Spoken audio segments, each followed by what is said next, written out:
We should just wait like 20, 30 seconds because you can see the attendee number. If you click on the participants in the bottom, you can see the number going up. Where is the background noise coming from? You, oh, okay.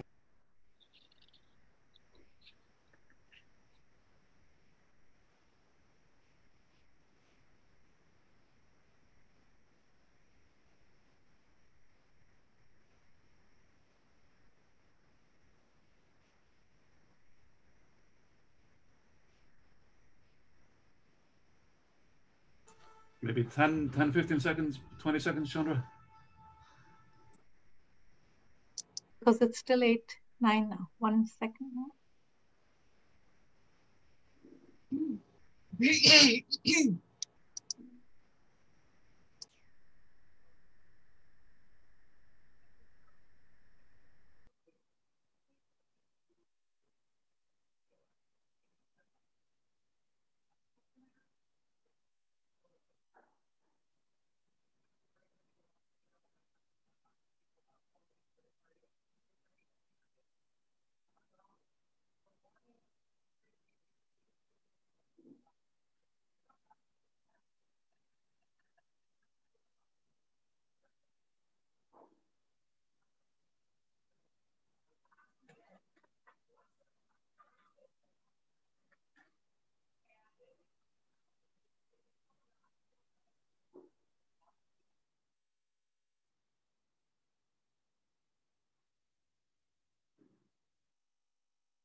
Anytime you're ready, Chandra. Okay. Good evening, good morning, and good afternoon. Greetings from New York. This is to welcome you to the discussion on the Asia Regional Dialogue. And today we are joined with panelists, very experienced, knowledgeable panelists, and they will be speaking on the theme of SDG 16 and also on how the UN works with Indigenous peoples at the country level. It's a great honor for our team, and this is from the Indigenous Peoples and Development Branch of the Division for Inclusive Social Development of the Department of Economic and Social Affairs here at New York at UN headquarters. And we are hosting this regional dialogue on Asia, and this will be led by the two forum members from the region, Ms. Shawan Zhang and Mr. Pulman Chaudhry. The Permanent Forum is an advisory body to the Economic and Social Council, and as such, it provides advice and recommendations to the UN system on how they can better work with Indigenous peoples and make sure that their rights are better respected, recognized, and the UN Declaration on the Rights of Indigenous Peoples is implemented at the country level. This has also received an added impetus by the adoption of the System-Wide Action Plan on the Rights of Indigenous Peoples in 2015, and this provides a great framework to start off the work and also the discussions, but in particular in terms of policy and programming. We are here today because, as you may all know, the Permanent Forum April 2020 session could not take place due to the pandemic. We are all meeting virtually now, and it's a great honor to be able to host this meeting with all of you. A very, very warm welcome to all of you. The first discussion we held yesterday was on the effects of COVID on Indigenous peoples and the rights to lands, territories, and resources. We're going to continue the discussion today, and we will have Ms. Shawan Zhang, forum member, to moderate the dialogue. Just to remind you that about some technical aspects, we are also webcasting this event through the Indigenous Issues Permanent Forum's Facebook Live. So please feel free to share the live stream with your networks. I also invite you to use the official hashtag, #WeAreIndigenous. And so I turn it over now to Ms. Shawan Jiang to moderate the discussion. And thank you all for being here with us today.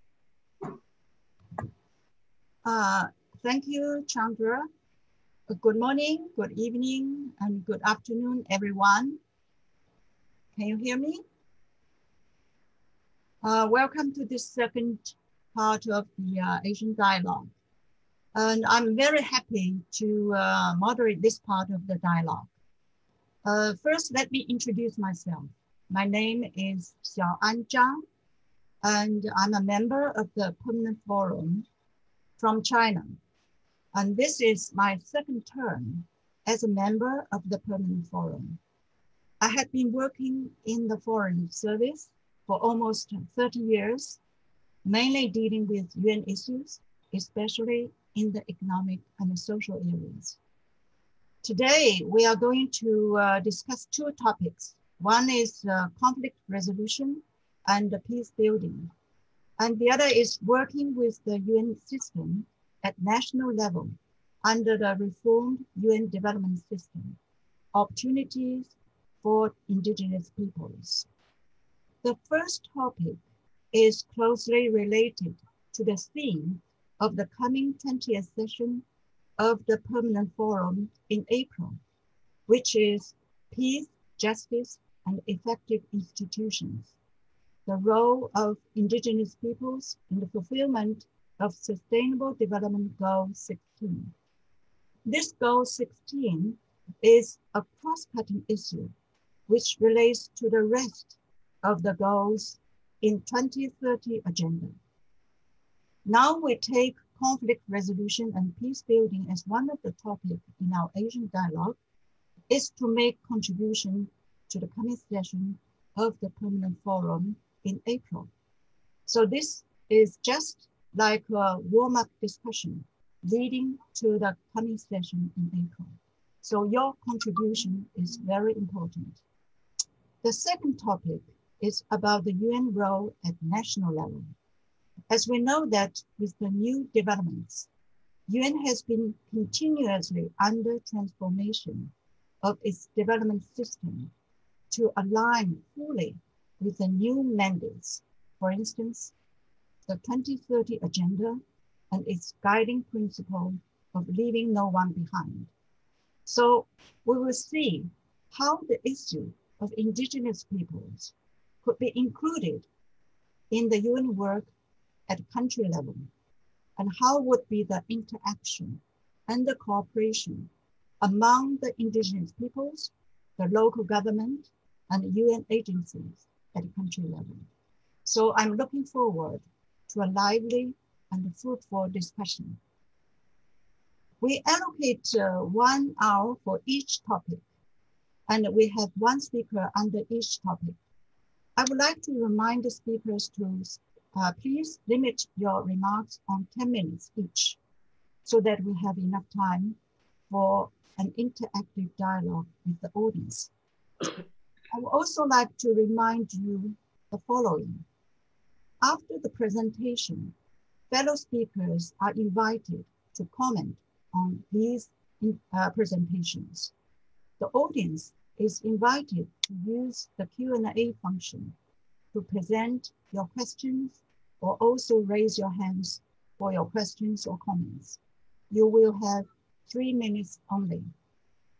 And please refrain from reading prepared statements. And DESA team will support to manage the Q&A section. Now we start with the first topic on conflict resolution and peace building. Here I have some guiding questions for your reference. First, what are the main challenges in securing peace and security for indigenous peoples?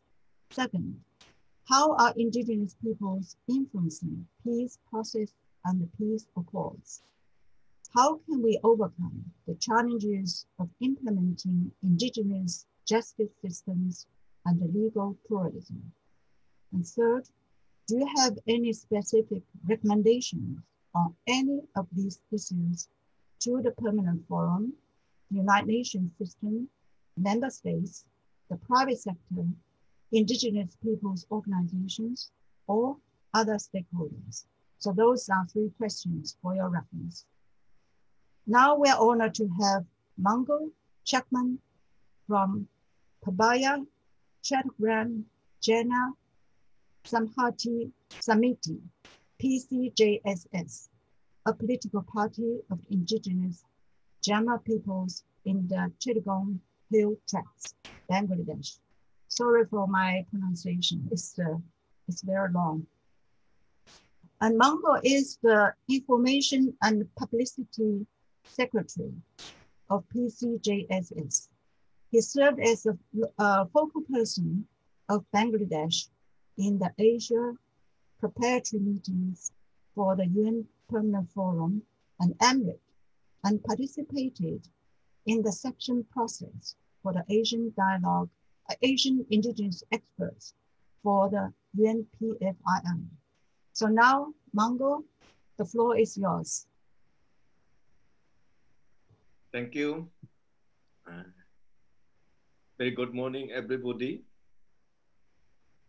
Good evening and good afternoon.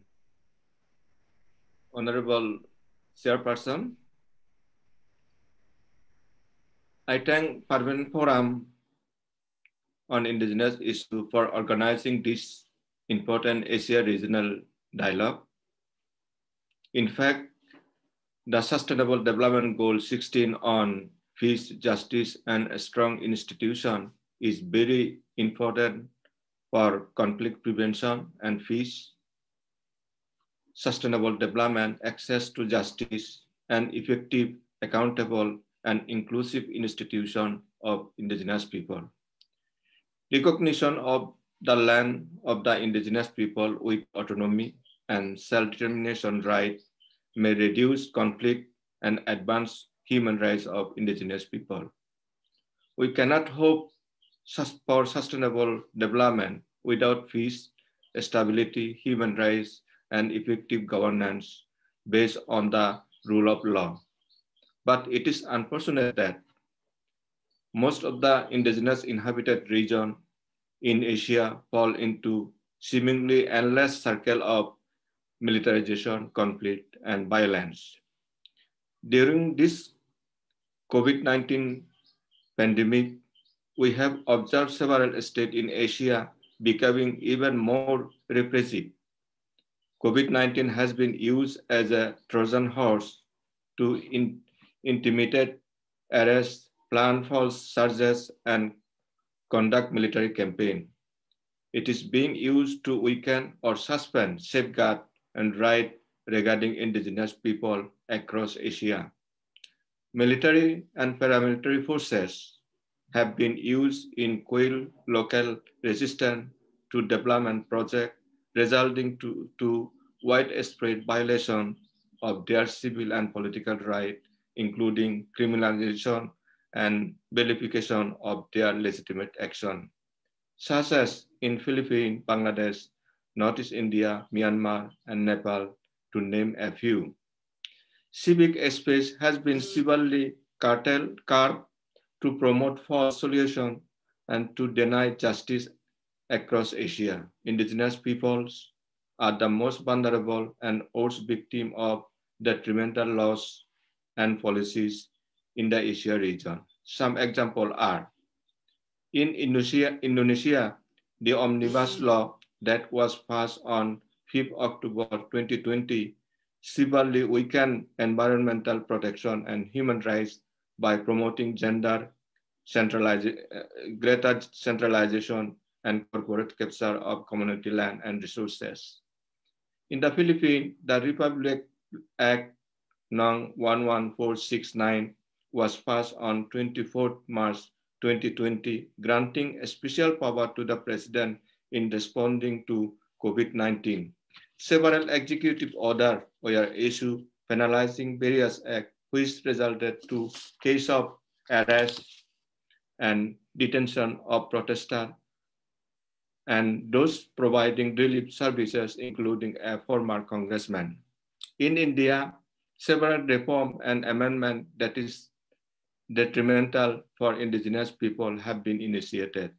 Two of the major ones are the amendment of Section 8A of the Mines and Minerals Regulation and Development Act 1956, which will automatically extend all approval, license, and valid right to the successful bidder of mining leases.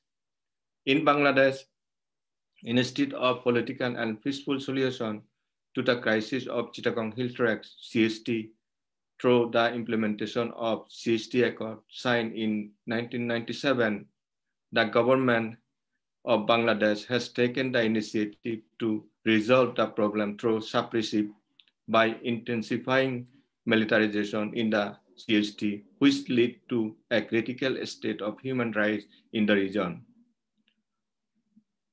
It is to be worth mentioned that the CST region is one of the crucial regions in Asia in terms of ensuring peace, inclusive development, and good governance. The implementation of the CST Accord signed in 1997 with an aim to resolve CST problem through political and peaceful means is considered to be central to peace and development in this region. The CST Accord introduced a special governance system consisting of 3 Hill District Council at the district level and a regional council at the regional level, aiming at the ensuring of self-governance and deciding on development needs by the CST people themselves.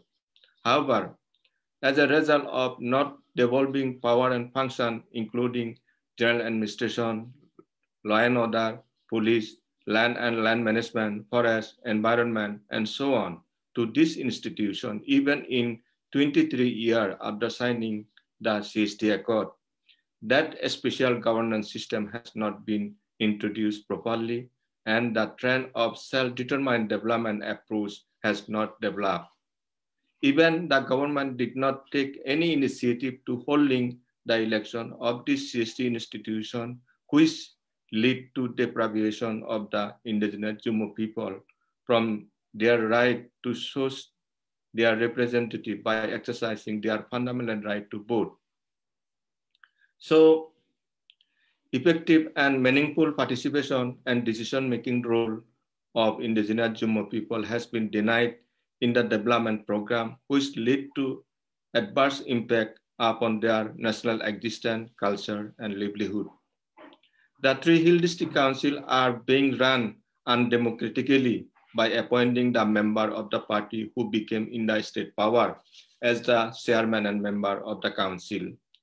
As a result of running the CST institution by the nominated interim council, the special governance system in the CST has become ineffective. Furthermore, due to non-settlement of dispute over land, conflict and clashes between the indigenous Jumo people and Bangladesh settlers have been taking place every now. Even during the deadly COVID-19 pandemic, the land grabbing and eviction of indigenous Jumo people by the state and non-state actors did not stop. One of the burning examples is construction of a luxury tourist complex with a 5-star hotel at Simbuk of Bandarban by the army by occupying land and eviction of indigenous Moro people. Like the CST region, conflict and clashes relating to land dispute continue in plain land, and indigenous people are also increasingly losing their land.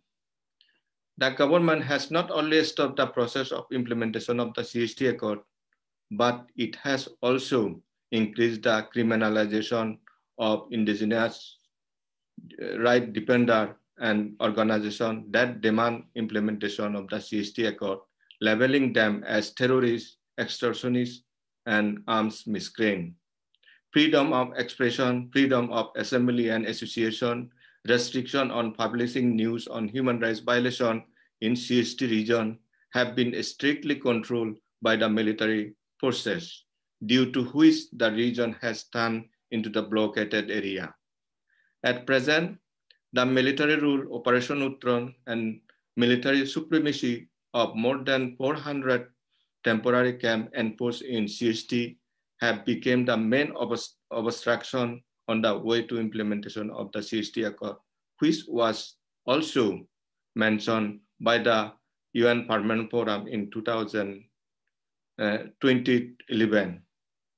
Implementation of GST Accord is the most urgent for strengthening the good governance and ensuring the people-oriented and environment-friendly development and rule of law in CST. To achieve the aim of SDG 16 by 2030, I would like to make this following recommendation to the state, government, and also the international community.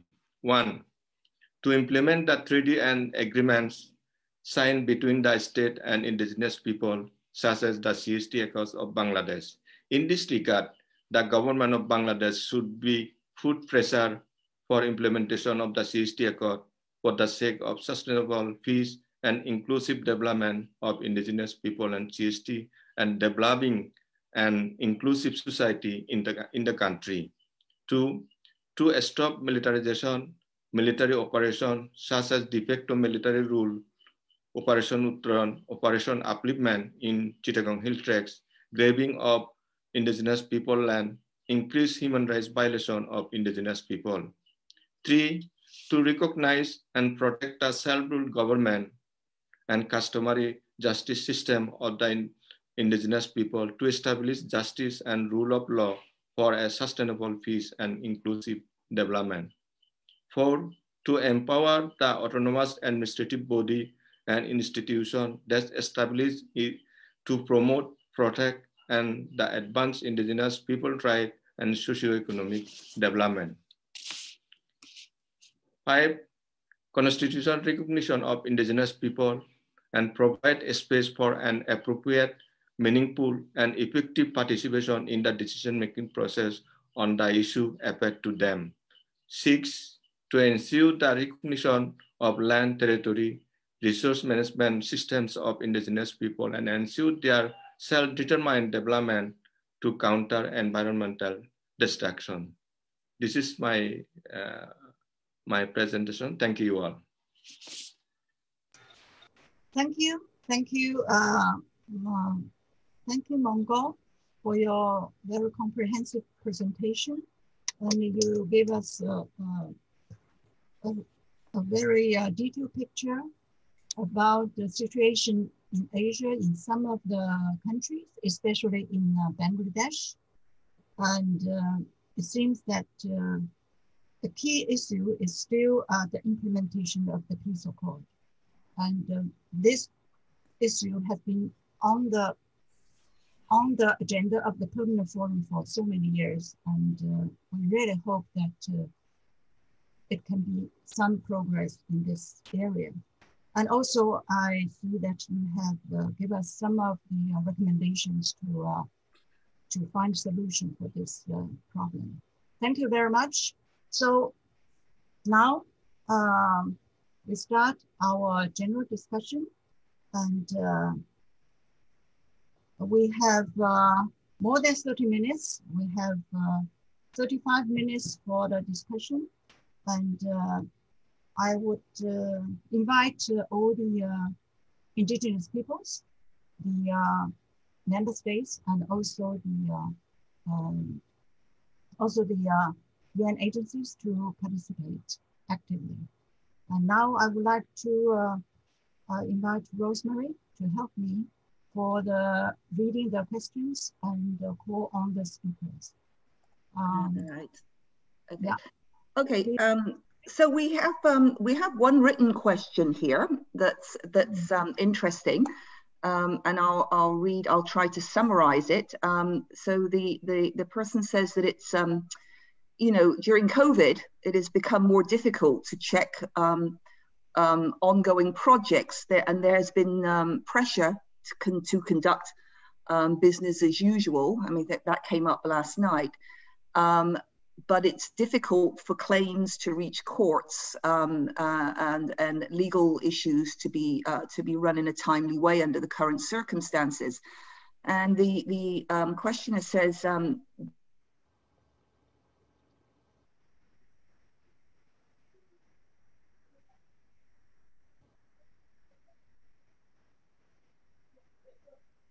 around and how to advise the proponents of development projects about a structured and legitimate means of identifying traditional and indigenous land claims, particularly in places where, where some countries where they say that everybody is indigenous, or in some countries where indigenous peoples are not recognized. And so it is an interesting question, actually. I would put that out there of that Mangal might have some views on that, I'm sure, and I don't know whether Neil does, but that's the question that has come in just now. And I invite every other people to put their questions forward or to raise their hand so they can take the floor. So can I hand that question over to be answered? Thank you, Rosemary. In Bangladesh also, the government of Bangladesh does not recognize the indigenous people as indigenous. Rather, the government term the indigenous people as tribal, a small ethnic group, and community, small nationalists like that. Even some people of Bangladesh, Bengali people claim that they are the indigenous people in Bangladesh and even in the Chittagong Hill Tracts. However, in Bangladesh, there are several laws that recognize that acknowledge that the indigenous people as indigenous, like Chittagong Hill Tracts regulation terms it indigenous hillman, and also the Finance Act also termed the indigenous hillman, and also State Acquisition and Acquisition Act 1950 also recognized the Aboriginal people. So I think, during the study by the COBO in 80s, the Bangladesh government also acknowledged that the indigenous people are the indigenous in Bangladesh. So I think in this regard, it is depend on the government policy. Then right now, the Awami League government is in power in Bangladesh. In 2008, during the election manifesto, the government, the Awami League also recognized indigenous people. But after assuming in the power, the government changed its attitude, and the government said that they are not indigenous, they are the tribal like that. So I think actually whatever called tribal, a small ethnic group, or small nationalities, but all are regarded as indigenous people as per the ILO convention. So that I think we can see this way. Thank you. Right. Thank you.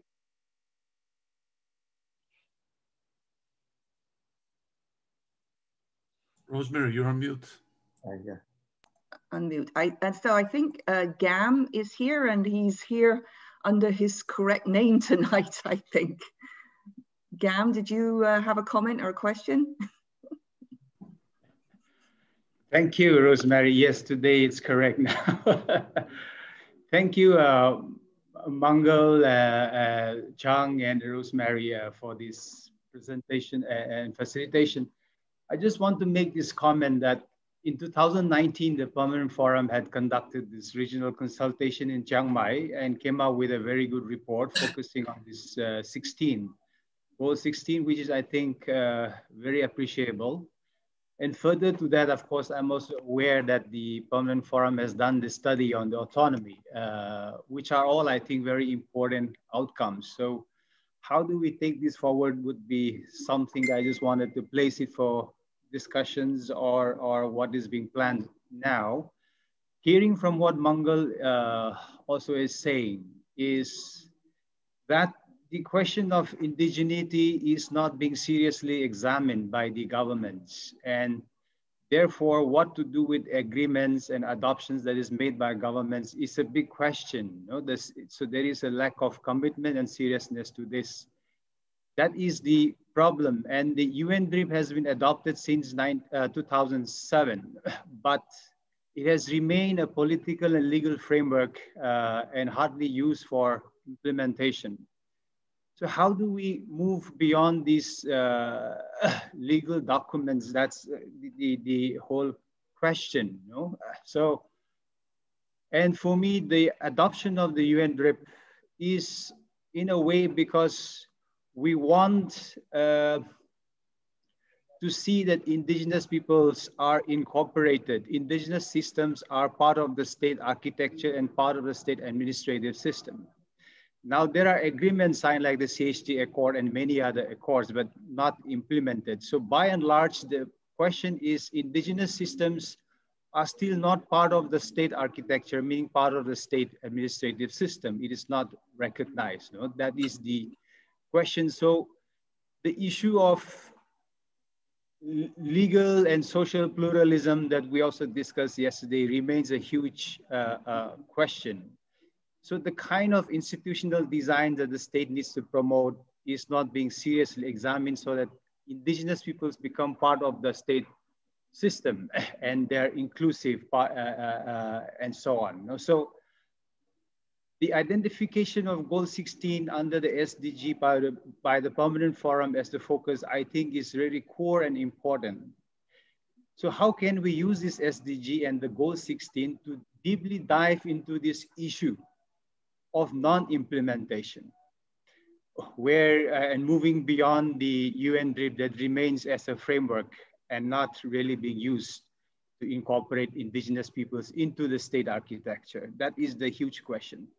So how can we dive deep into this is, I think, the biggest question to us, you know, so that we can move forward, so that SDG is seen as something that enlarges our rights, that enlarges our freedom and the space.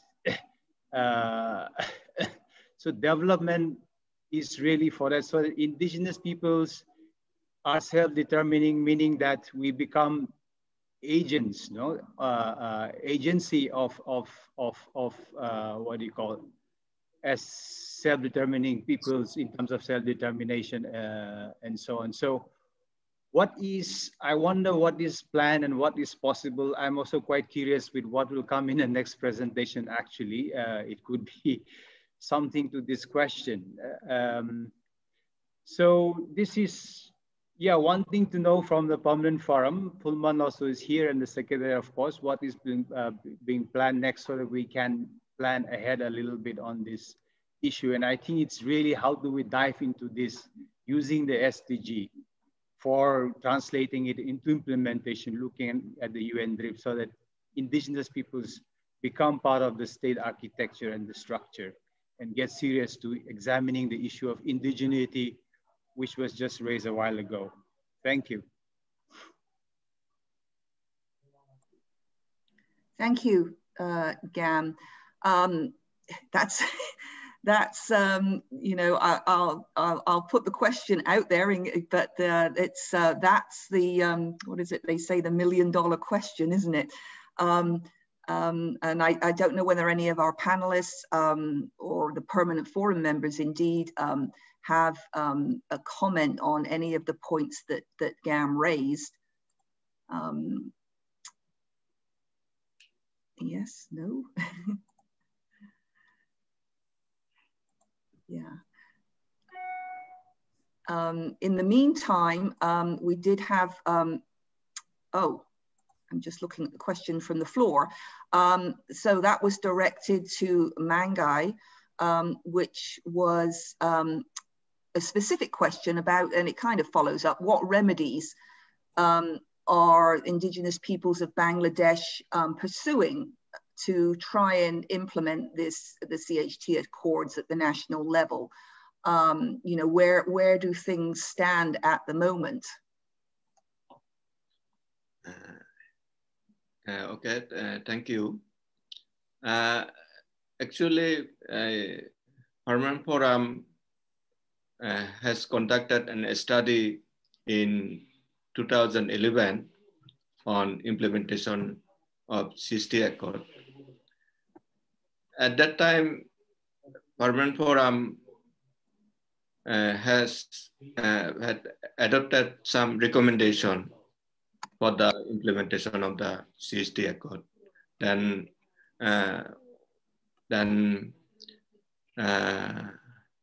particularly implementation of the CHT Accord full and properly. However, the government, and I think in this regard, the Permanent Forum and also UN system can convince the government of Bangladesh to implement the CHT Accord. And also, all you know that after the signing of the Peace Accord, UNESCO has awarded Peace Prize to the Prime Minister Sheikh Hasina for signing the CHT Accord. In this regard, however, after that, the government did not take any initiative to implementation accord. In this regard, I think UNESCO has a responsibility to convince the government of Bangladesh or to pursue the government for implementation of the accord as it awarded the Peace Accord to the Sheikh Hasina. It is very good that the Peace Prize was given to Sheikh Hasina, but it is also to be considered that if the accord is not implemented, so the Peace Prize to the Sheikh Hasina is meaningless. In this regard, I think UNESCO can also play a role to pursue the government for implementation of the accord. And also during the universal period UPR in the under the Human Rights Council, the government also repeatedly pledged to implement the accord. But after that, the government did not take any initiative. I think in this regard, the UN system and international community can play the role to pursue the government of Bangladesh. I think it is very important to pursue the government of Bangladesh. Thank you. Okay. Thank you for that answer. We have Robbie Hallip, who was here last night, would like to answer a question. Brody, are you able to? Yes. So Robbie Hallip has been, can take the floor if you would like to. Yes, thank you. I would just like to add on to the response of Mangal in relation to the achievement of the SDG 16, because it cannot be dissociated really to the implementation also of governments of their international human rights obligations. The implementation of the recommendations in the UPR and other human rights bodies. The Data Explorer of the Danish Institute for Human Rights, where they interlink the recommendations coming from international human rights mechanisms and the SDG goals, reflect that a lot of recommendations among international human rights bodies are in Goal 16. On peace, justice, and strong institutions. So if we're talking about Goal 16, the achievement of these can only be realized if states will also comply, will also implement properly their international human rights obligations like access to justice, protection for human rights defenders, and the citizenship, the issue on birth registration, which is a big issue here in the Asia region. So that's my addition. We cannot dissociate the achievement of the Sustainable Development Goals to the compliance of states to their international human rights obligations. And it would be good for the UN Permanent Forum to, in looking at the SDGs, to provide advice to states also under human rights obligations. Thank you.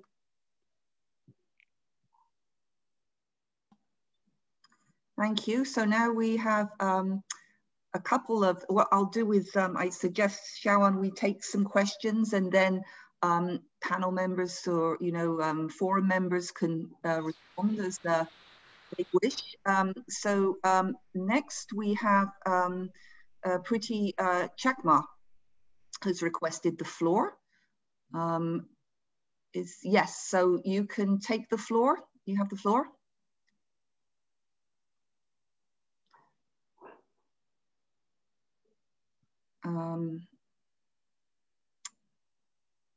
Chakma, yes. There we go, yeah. If you unmute yourself, yeah. Oh, we can't hear you. You need to unmute your microphone.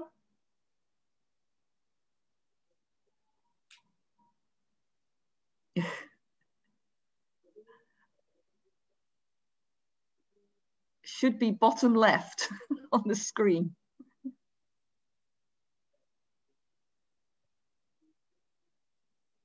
No, we still can't hear you.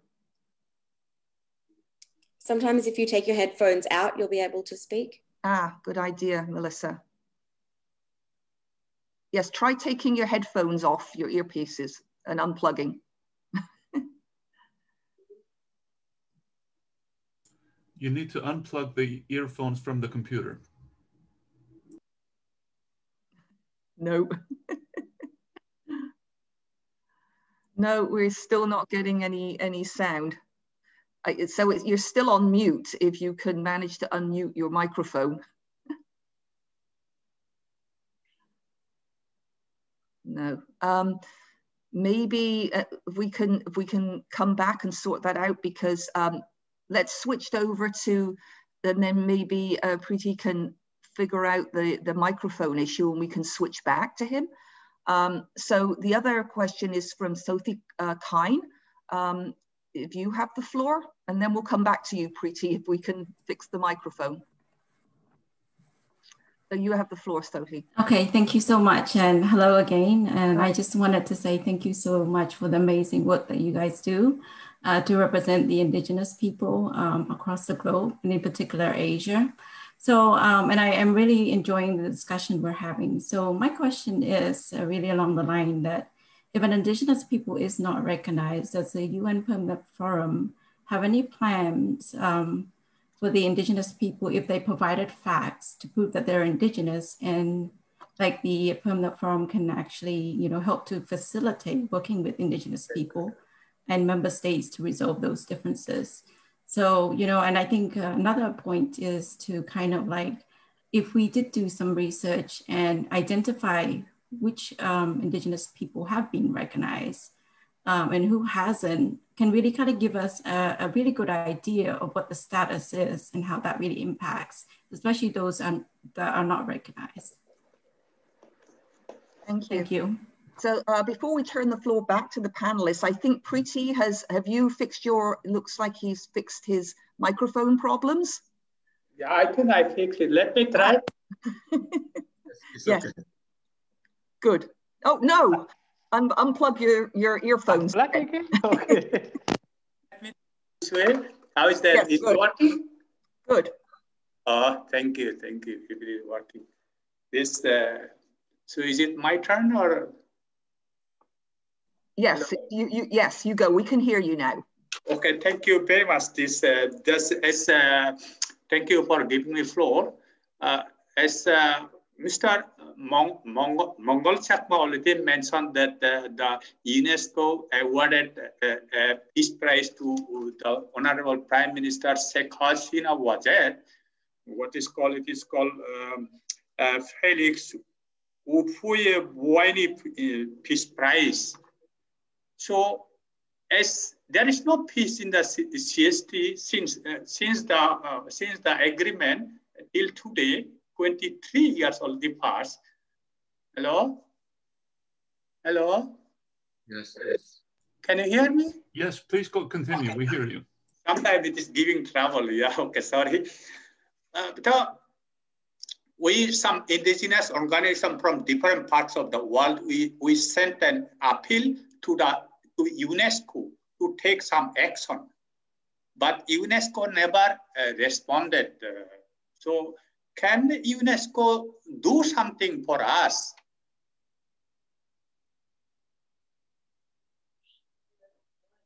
Hello? Yes, all right, thank you. So yes, thank you for your question. Yes. So what I propose to do now is turn the floor back to forum members and panel members to let us know if they have any comments and any of the questions or the statements posed so far. And then we do have some people, some other questions, or they're all coming in now, the questions and people wanting to take the floor. But if anybody has any comments on anything that was said so far.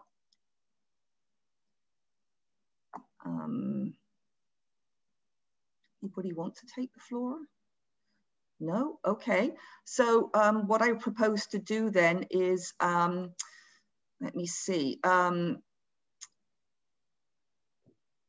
There's a question here asking, in the chats, asking what is the situation on Indigenous women in Bangladesh, and particularly Indigenous women, young girls and children with regards to security measures and safeguards.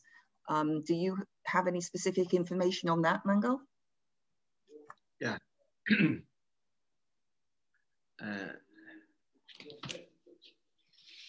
Okay, thank you.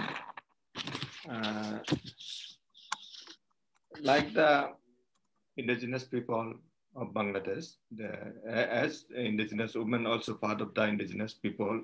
So the situation of the indigenous woman and girl also very alarming, in fact, and the violence against indigenous women is continue in plainland also and in Chittagong hill tracts also. Last year, at least 16 indigenous women and girls were victim of the violence. And recently, you know, the one indigenous Chakma woman in Cox's Bazar, who was a girl, 14-year-old, was kidnapped by the nearby Muslim villagers and Muslim people.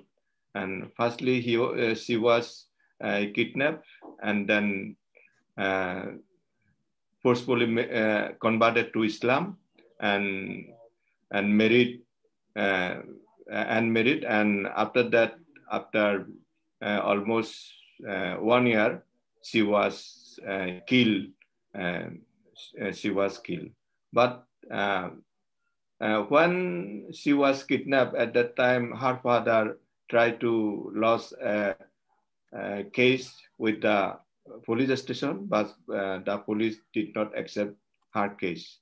And even her father also lodged a petition with the district court, and accordingly, district court also directed to the police to investigate the case, but the police did not investigate it properly, the case. Hence, the Chakma woman was killed in December. This way, the indigenous people are suffering from various human rights violations. And actually, the violence against indigenous women is used to occupy the land of the indigenous people in Bangladesh and in also Chittagong Hill Tracts. And in September, one indigenous Chakma woman with speech disability was gang raped by the settlers. But though the rapists were arrested, but still 2 rapists are yet to be arrested. This way, I think many cases are found in Bangladesh, but nobody example that the indigenous women get the justice against the their victim, against the violence. This is the situation in the in Bangladesh of the indigenous people. Thank you. Thank you for that response. So we have 2 more people requesting the floor. So the first person is Palab Chakma. So Chakma, you have the floor. Thank you, and nice to see you all. So every year we used to see you in the permanent forum, but this time in the digital platform. Yeah. Anyway, good morning from Bangladesh. And thank you, Mangal, for presenting very resourceful presentation. So he already mentioned about the political, to follow the political means for or initiate political dialogue for implementing the CST accord. I also believe like that. So if we think the implementation process is a stagnant situation, then government or any other international agency can initiate for a peace, for a dialogue, political dialogue for both the parties who signed the peace accord in favor of indigenous people and also the government. So the political means, political dialogue should be initiated to put forward the process of implementation of the CST accord, that I believe. And also we just step in 24th year of signing of the peace accord, and this more than 2 decades is not very little time. So in 2011, Permanent Forum conducted a study for the to know the implementation status of the peace accord. So after another 10 years, I request or I recommend Permanent Forum to conduct another study to know the status of the present situation of the implementing status of the peace accord, because all the time we indigenous people say that part is not implemented, and government said they are on the process of implementation. Even Mangal also referred about the UPR.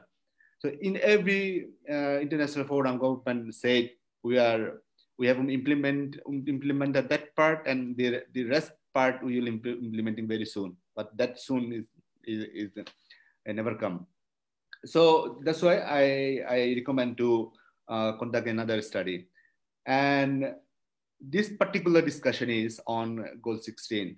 And we know how crucial the UPR for us, and even the Goal 16 is also very crucial for indigenous people.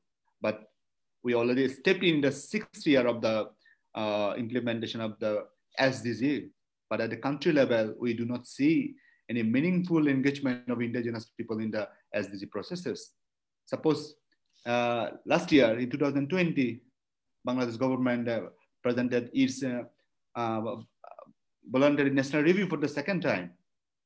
In 17, it was first time, but all the time we do not see the engagement of indigenous people. Rather, as Bangladesh government document also, they mentioned in 7th 5-year plan, it mentioned the indigenous people are the most vulnerable section of the citizens, and they're deprived for their indigenous identity. So if we take account of all these conditions, situations, so indigenous people as the most vulnerable, as we are lagging far behind. So indigenous people should be engaged in the SDG processes. But unfortunately, we do not, still indigenous people are invisible in SDG implementation processes. That's why all the for eradicating poverty, ensuring quality education, and for their well-being, for reducing inequalities. So in every aspect, indigenous people are lagging behind, and data and information is another issue. With indigenous people do not have, government do not have the data on disaggregated data on ethnicity. So we also request, because we also request the UN agencies, because while we were discussing with the Bangladesh Bureau of Statistics, that we request to generate disaggregated data by ethnicity. At least we indigenous people would know what is the socioeconomic situation of indigenous people. During our discussion, the officials of Bangladesh Bureau of Statistics, they said they do not have enough fund to initiate that, to generate that data or information.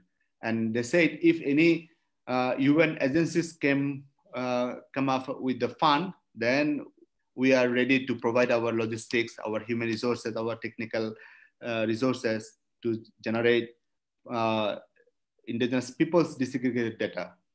That's why in this forum, I also want to request all the international organizations who can provide, come up with the fund so that Bangladesh government, especially the Bureau of Statistics, could generate indigenous people's data and information by ethnicity.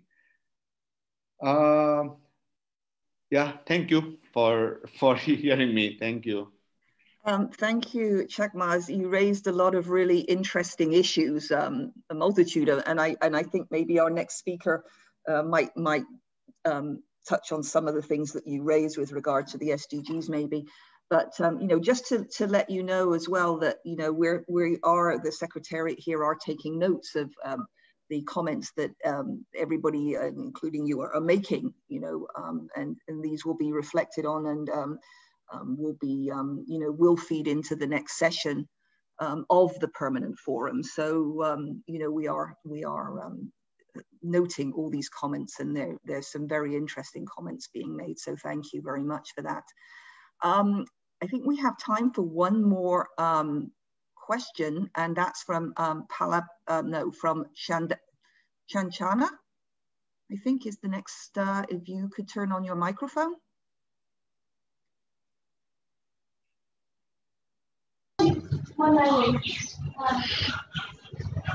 Thank you. Is it me?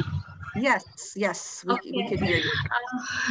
Thank you very much for giving me opportunity. Actually, yes, I would like to say the indigenous women issues little bit already. Mangal have been raised issues, and also he have a good presentation, informative and productive. It's really for Chittagong Hill Tracks.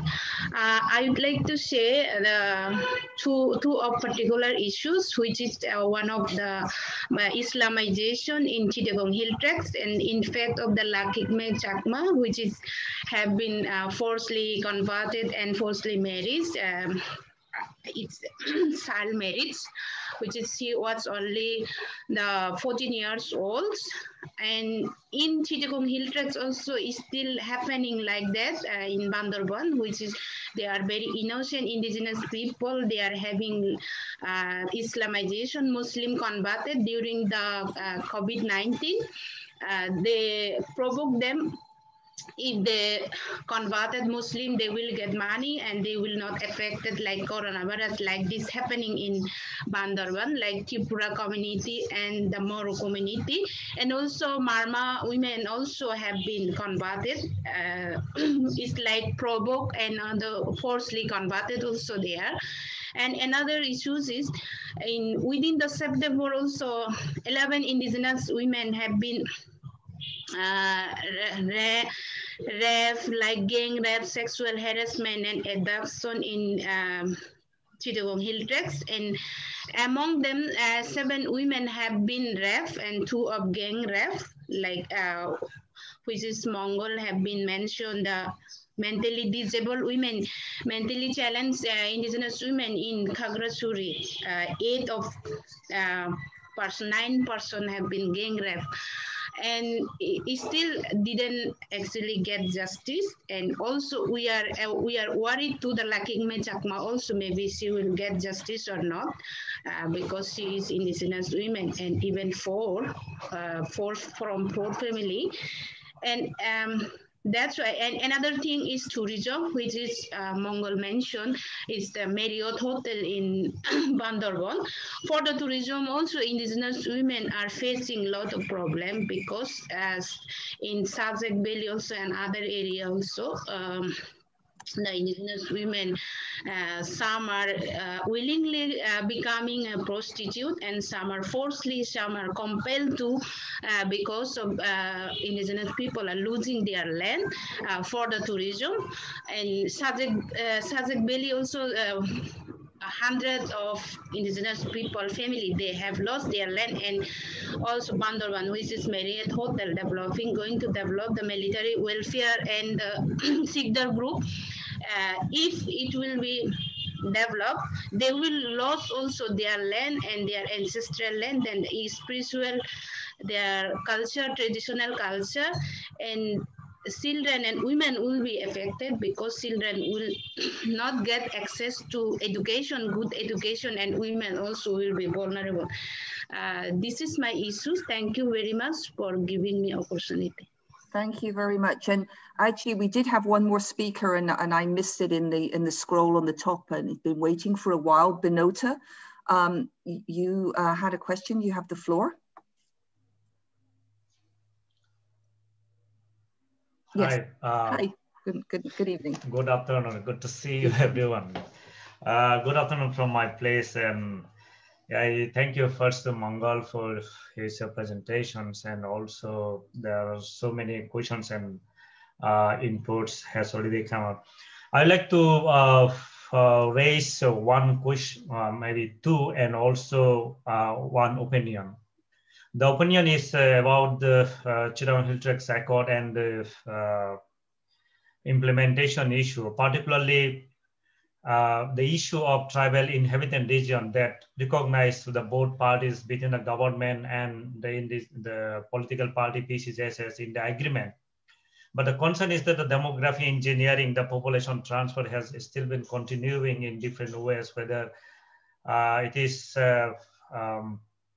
officially recognized or not. But we have been observing this even after the CHT Accord 1997.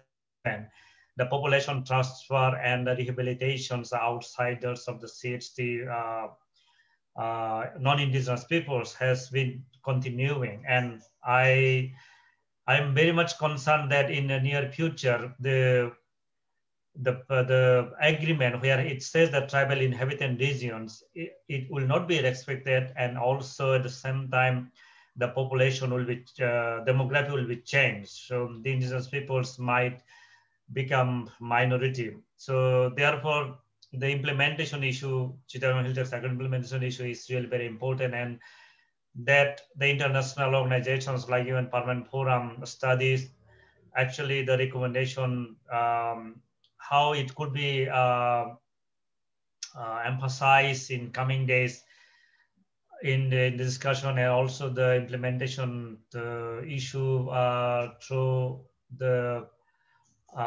through using friendly governments and other friendly organizations to pressurize Bangladesh government to implement the CHT Accord. It will be a major issue it is important.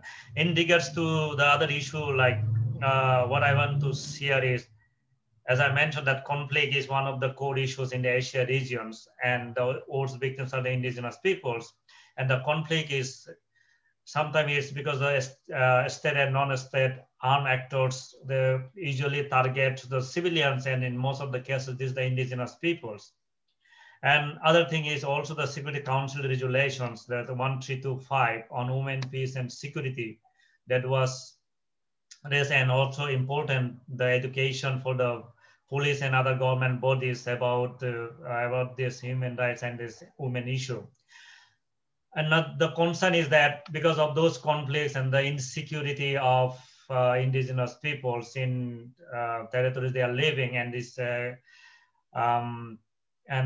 the question that whether there is a way DPKO, Department of Peacekeeping Operation, and also Department of Political Affairs of the United Systems and UN Permanent Forum can play a role overcoming the conflicts. And also at the same time to see with the OHCHR. I'm putting this issue because Permanent Forums leads the interagency support groups, and this is also the opportunity to deal with this issue, the conflict and also the security of the indigenous women in the conflict areas, and also the non-implementation issues of the treaties and agreements between indigenous peoples and the state. Another issue is also, as it is very serious and the conflict is diverse and mostly in indigenous people's territory, how can we bring this issue as an agenda of the UN Security Council in the near future? Until unless I feel that unless UN Security Council don't deal this issue, don't resolve, don't try, don't afford to resolve the conflicts or indigenous people's areas, the Sustainable Development Goal 16, this peace, justice, and institutions, I don't think that indigenous people should really achieve from there, whether it is. So I stop here. Thank you so much for giving me this opportunity. Thank you. Some really important points made. Shawan, we need to move on to the next topic and the next speaker now. So I'm going to hand the floor back to you. Okay, thank you. I think we have a very fruitful discussion, and it seems that there are still a lot of questions coming. But I have the feeling that we have quite a lot of discussion focused on the issue of Bangladesh indigenous people's problems. It seems that non-implementation of CHT Accord is the key. I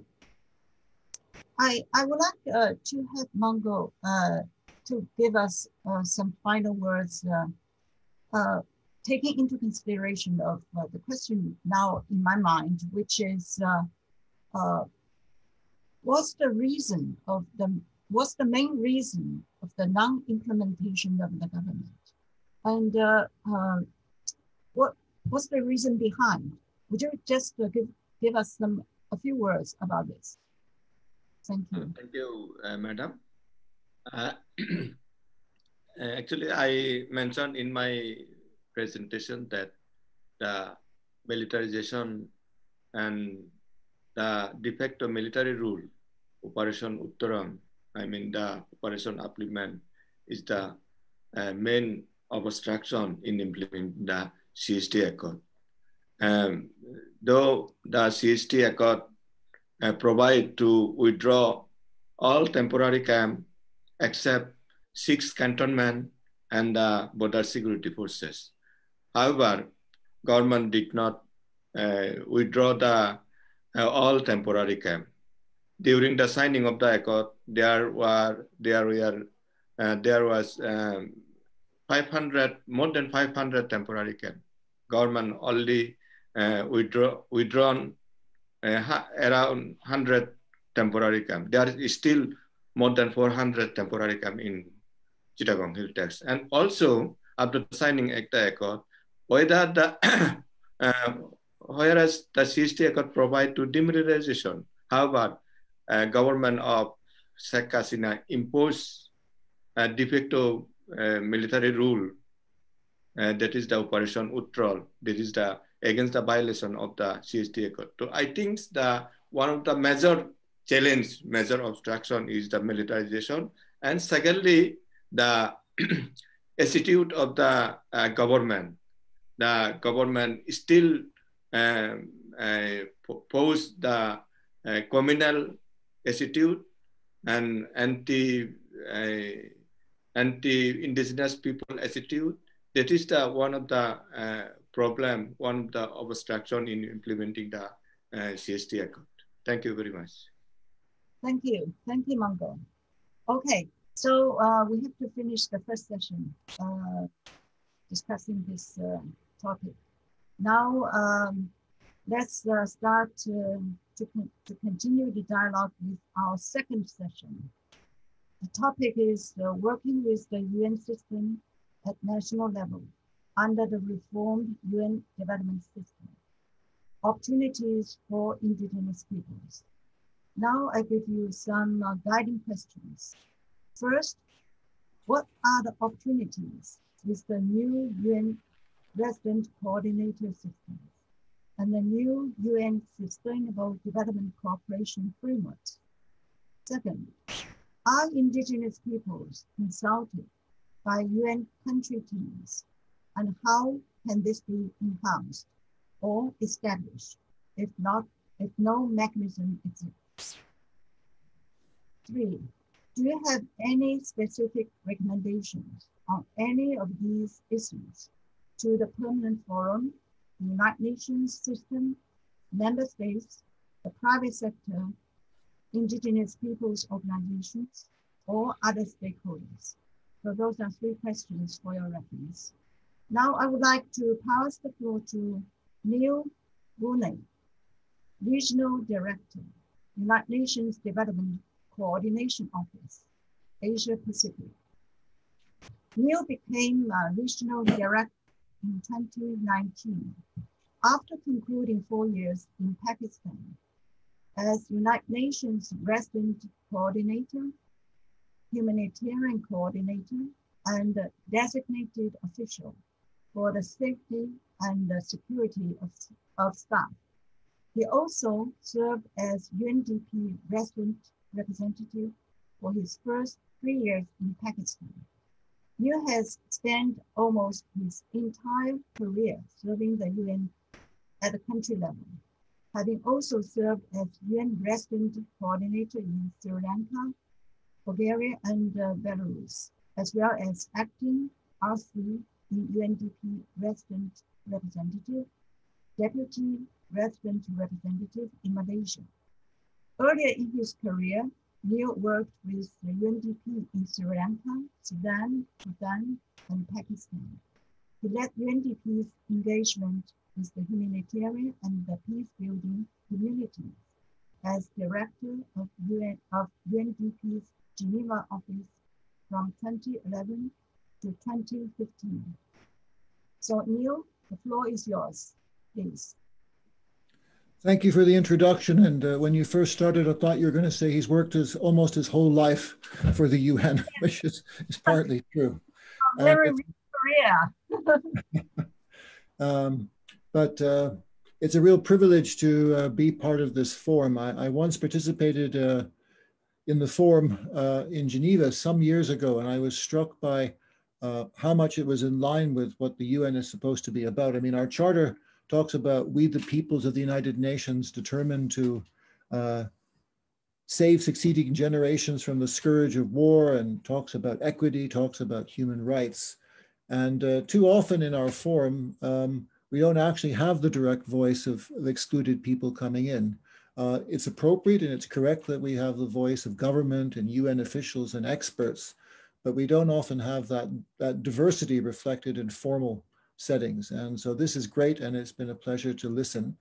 I hope in my presentation I can give some hints as where there might be open doors for indigenous peoples to become more involved with the UN and to make the UN better serve the needs of indigenous people. And a special big thanks to Mangal for his participation. I know that the UN for many years has been involved with the Chittagong Hill Tracks, and I'll try to convey what he communicated to my colleagues working in Bangladesh, though I'm sure he has some direct contacts as well. But let me talk about entry points for the work and to address those questions that Jiang Yan raised at the very beginning.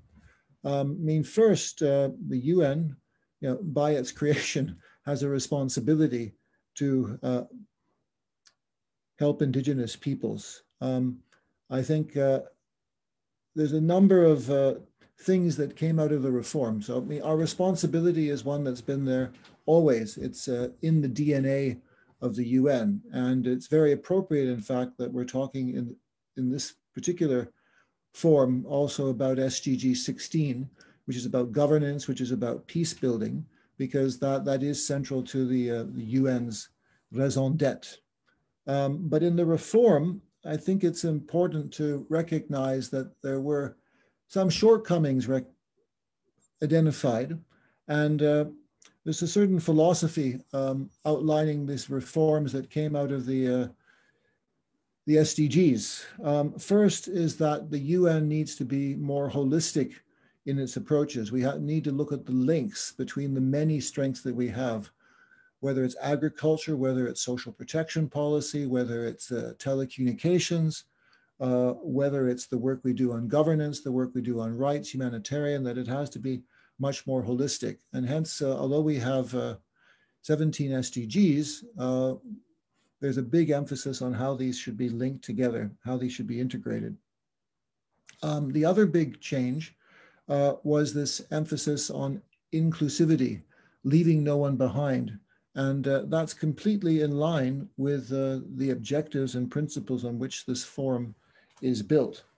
Another element is that these principles are universal, and the approaches should be universal. And that's always been true. The UN is a universal organization, but the most recent set of reforms brings it out more strongly. I think there's also a fundamental advantage the UN has, which is partly represented in the reforms to the development system, which is, although we're an international organization, and that's how we were created, we the peoples of the United Nations, we're also a local organization in the sense that the UN has very strong presence in about 140 countries around the world on the ground. And in most of those places, the UN is headed by someone called the resident coordinator, who is the senior UN official in the country and has a responsibility to try to bring the different parts of the UN together, working with the government there to serve the people and to work on the principles of the UN. Now, the UN reform tries to put together this universality, this international character, with a better ability to deliver on the ground. And I think there's a number of entry points that are relevant to the issues that we've been talking about today. I mean, first, the SDGs themselves are based on a principle of leaving no one behind. So there's a whole sort of, since the UN's programming at the country level is linked to that, that provides entry points that may not have been there 5 years ago. And it's important to recognize, and I think it came up in the discussions, that formally there is something called these voluntary national reviews. And essentially every country has to report to the UN General Assembly or a forum under the UN General Assembly every year, well, every few years, it's usually every 5 years or so, what they're doing to meet the SDGs. And that means that they're subject to scrutiny, they're subject to questioning. And that's an opportunity for Indigenous issues to be raised. The individual governments have their responsibility to put together the VNR, but normally the UN teams led by the resident coordinator contribute to that. So I think that's an important entry point. Now, the UN in a country level operates generally on 5-year programs, and that's nothing new. That's been the case for a while. We've had individual agency programs for 20 years or so, we've had something called the UN Development Assistance Framework. Under the reforms, we've tried to make those much stronger, and there's much stronger ownership by the UN agencies as a whole to them.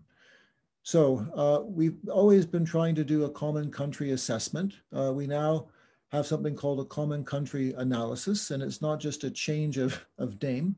It's a much stronger document. It's a recognition that the UN should basically have an ongoing analysis that informs how the country is doing vis-a-vis the SDGs, vis-a-vis the things that the UN stands for. That assessment is an assessment done by the UN, led by the country team. That assessment, although it is linked to our programming and has a big push every 5 years, is meant to be ongoing. And I think it's very important that Indigenous issues be included in that assessment. So, I mean, from the UN side, we should try to ensure, and we do to a certain extent, that they are included. But I think also from the country level, it's important that the country teams link up with the Indigenous groups, but also that the Indigenous groups try to push themselves to have their voices heard when this is being made. Then, linked to that, and very topical, is the issue of COVID. So because of how exceptional the effects are in terms of health, in terms of the social and economic impacts, and as Mangal highlighted, sometimes in case of human rights, we created a separate program to, in effect, assess the impacts of COVID and then to put a program together for recovery. It's meant to be an interim thing. It's meant to be something that eventually feeds into the larger programming. But as COVID is having still such an impact in all dimensions, it is relevant to know about that, and Indigenous groups could use those programming and assessment instruments as another entry point. But perhaps the biggest entry point is, as I'd mentioned before, we used to have the UN Development Assistance Framework. Now it's called the UN Sustainable Development Cooperation Framework. And it's, again, similar to what was before, but has much stronger ownership, and also has the benefit that the resident coordinator and the office supporting her or him previously was linked to UNDP, which had a lot of strengths to it, but it meant that that person was also responsible for managing UNDP, which took a lot of their time. So the current resident coordinator has a much stronger capacity because the person is in the job full time. They have a stronger secretariat to bring the team together and also to prepare a proper cooperation framework.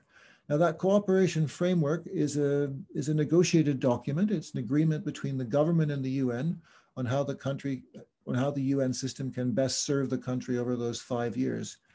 But there are opportunities there because the process is supposed to be an open one. It's one that's supposed to be drawing on the common country analysis for Indigenous issues to get in.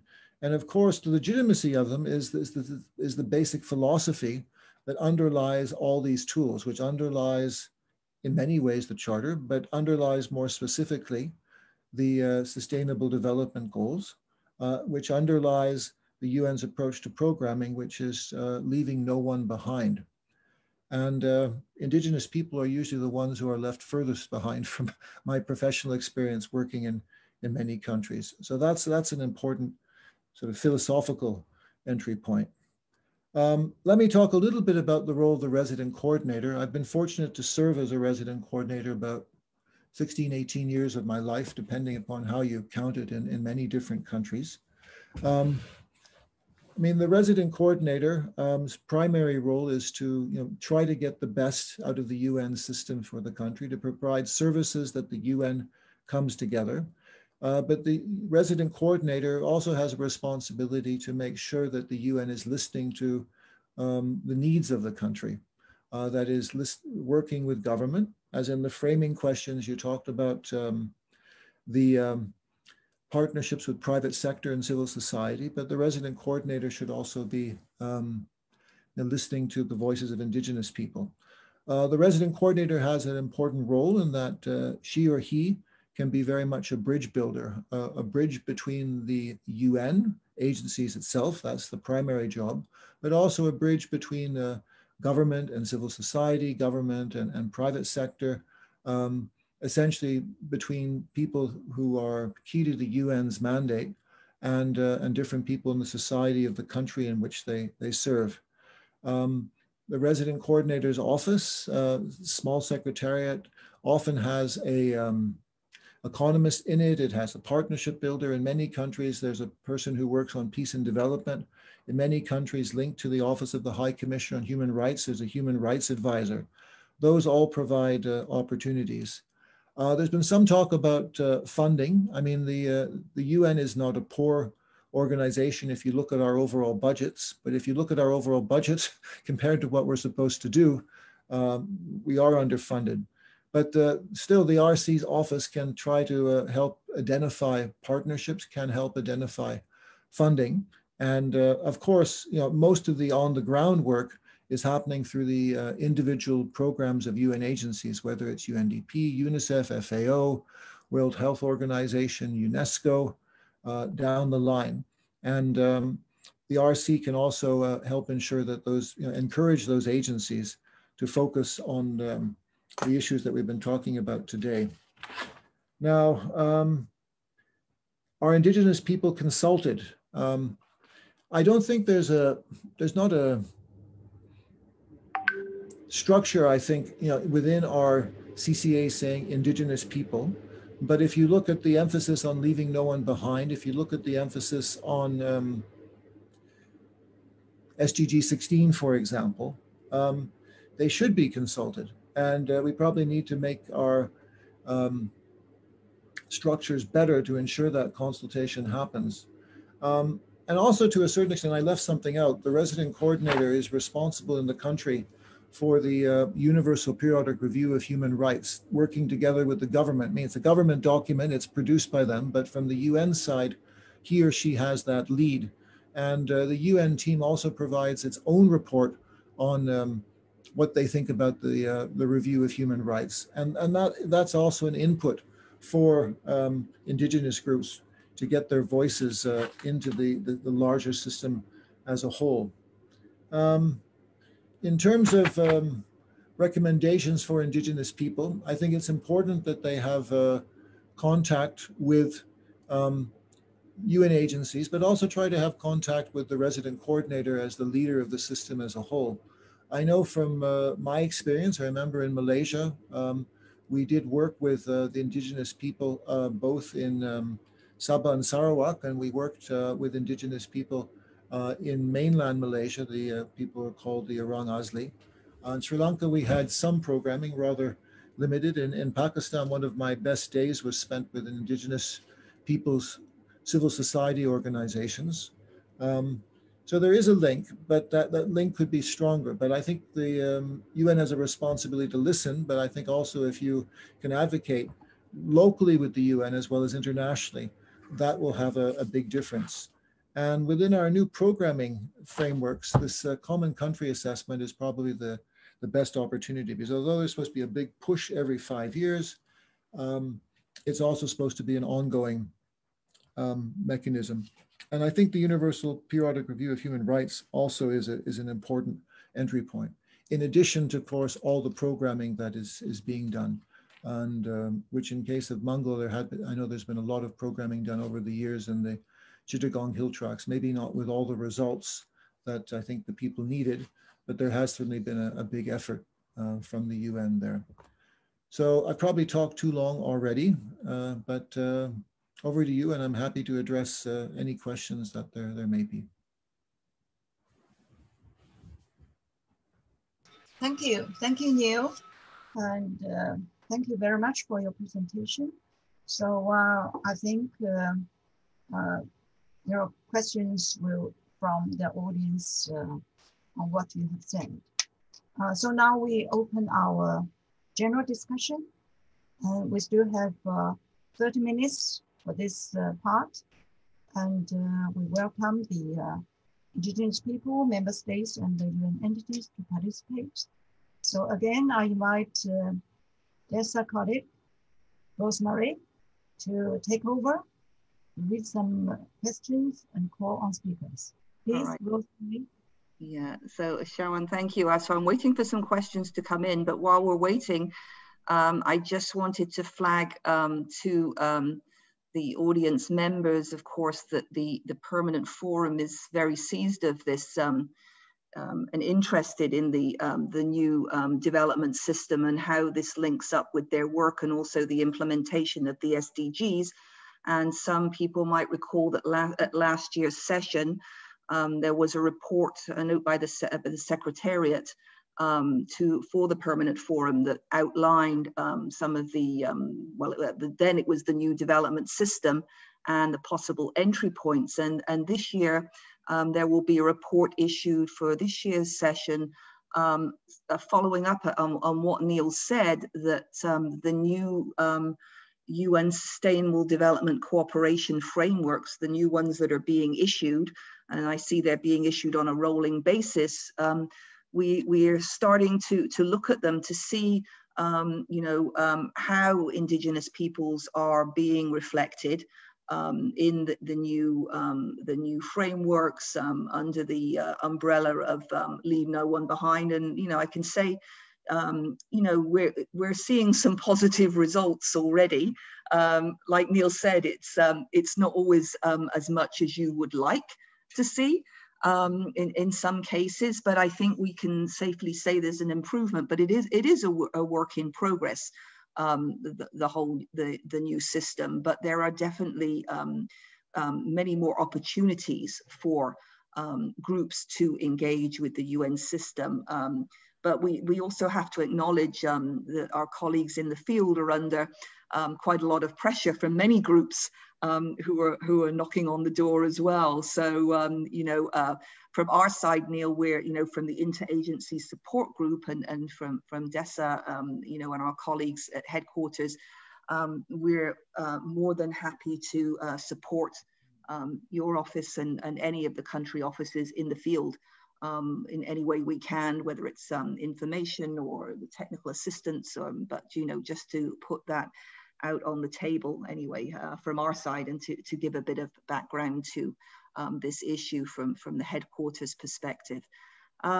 Anyway, so colleagues, please raise your hands if you have any questions or any comments to make or anything to say in the chat. And so I can see a hand has gone up already. So 2 hands, so here we go. Moni Mao is our first speaker. So Brody is just taking care of switching that on. Let me know, Brody, when it's ready to go. We're almost ready. I'm just going to take advantage right now, and I want to turn your comment, Rosemary, into a question for Neil, which is, considering what Rosemary just said, how could we in headquarters support the work you're doing at the country level in working with Indigenous peoples and governments? Is there anything in particular that you would like to see more from or less from headquarters? And the other 2 people are coming on with their questions.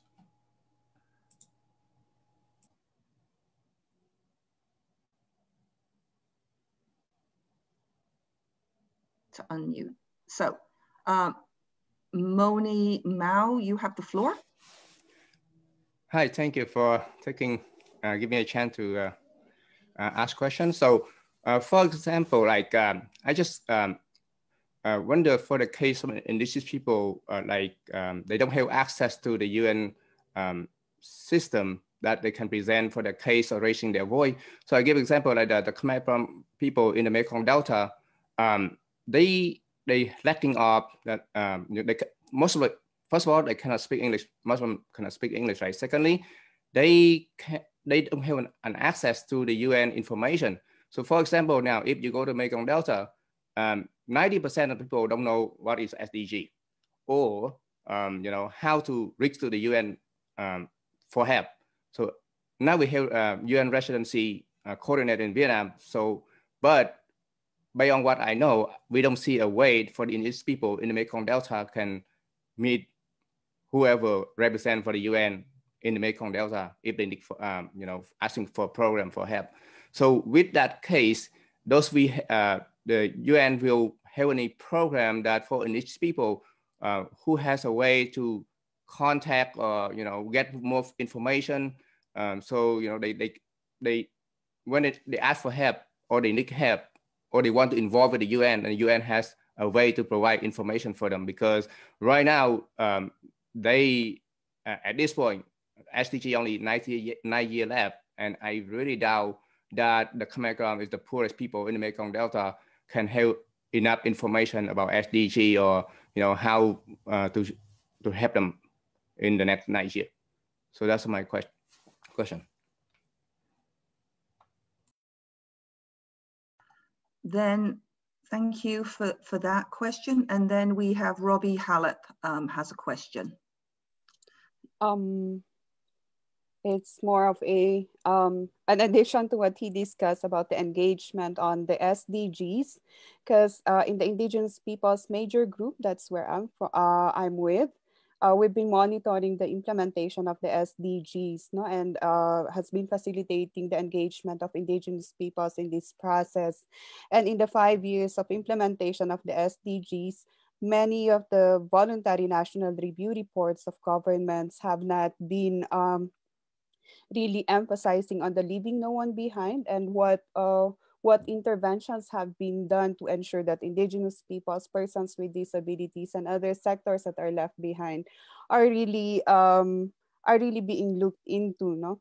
And in terms of the process within the country in developing the voluntary national review reports, there's still the lack of meaningful participation of Indigenous peoples when it should be there, no? In the development of voluntary national review reports, multi-stakeholder mechanisms should be in place to ensure that the civil society, Indigenous peoples, women, persons with disabilities are part of the drafting. But in most cases in Asian, within the Asian states, there's been no meaningful participation of Indigenous peoples. There's been some consultations conducted, like in India, not quite sure in Bangladesh, some in the Philippines, but still the terms that are also used in these voluntary national review reports are too technical for Indigenous people to be able to really provide their comments. No? And it's all numbers, it's all about statistics, and it does not give the picture on the ground. And I think the role of the UN country teams is quite important in this, in supporting states in their implementation of the SDGs and in developing their voluntary national review reports to ensure that Indigenous peoples are involved in the VNR and are also and their needs and priorities are addressed in the programming of governments. And I think the existence of interagency groups within the UN country teams will be very, very valuable, so that Indigenous peoples can also have a team that they can work with at the country level, because at the end of the day, this is where change will happen, no? At the country level. Even if they commit a lot at the global regional level, if there's nothing being done at the country level, then that the efforts will go to nothing, because we know that at the regional and global engagement on the SDGs, the space has become limited. So it's really important that starting at the country level, we ensure that Indigenous peoples and marginalized sectors are involved in the process, and the role of the UN country teams is really important in this one. Thank you. Thank you. Some important points there. I'd overlooked that Chandra has her hand up. Chandra? Thank you very much to Neil for providing this very good overview of the reform system, of the development system as it is now, and what are the entry points. I just wanted to actually comment, share, and maybe ask a question as well, is that in November last year, the CEB Chief Executives Board actually had a meeting where they discussed Indigenous people's issues, and they had a call to action. And this was more in terms of reiterating and reinforcing the commitment in terms of making the situation, the rights, the livelihoods of Indigenous peoples better, improving that. And of course, it is in the context of the system-wide action plan on the rights of Indigenous peoples, which was in 2015, and this was very much brought up.